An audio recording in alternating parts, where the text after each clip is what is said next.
তাহলে শুনুন। হ্যালো মা। আরে তুমি অত টেনশন নিচ্ছ কেন?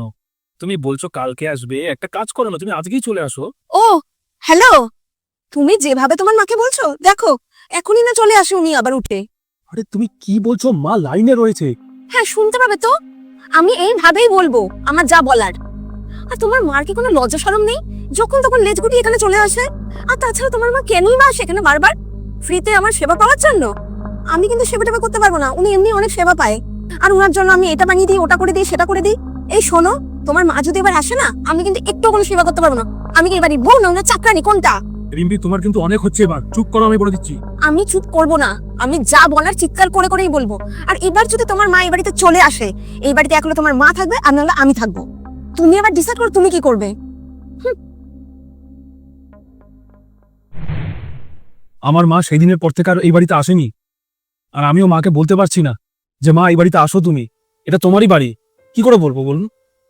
আমি লজ্জায় মার সামনে দাঁড়াতে পর্যন্ত পারছি না, তাকে ফোন করতে পর্যন্ত পারছি না। আজকে আমি আপনাদের সামনে যে সব করলাম না, এগুলো আমি কেন করলাম জানেন? ওকে শিক্ষা দেওয়ার জন্য, যাতে ও রিয়েলাইজ করতে পারে যে সন্তানের সামনে তার বাবা মাকে যদি কেউ এরকম উল্টো পাল্টা কথা বলে, তার সম্মানহানি করে, তাহলে কিরকম লাগে। বুঝতে পেরেছো এবার কিরকম লাগে?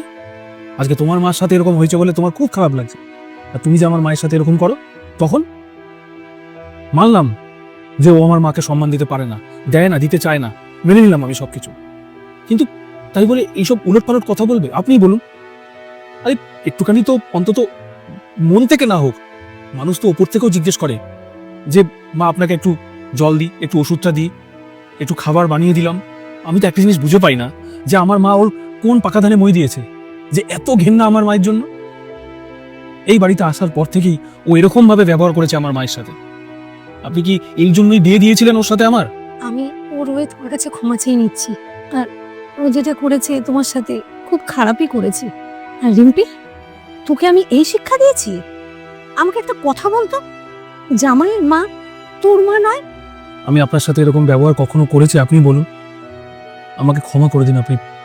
আর আপনি এবং আপনার মেয়ে ভালো মতন জানেন যে আমি আপনাদের বাড়ির প্রত্যেককে কতটা সম্মান করি। না জামাই, তুমি ক্ষমা চেয়েও না।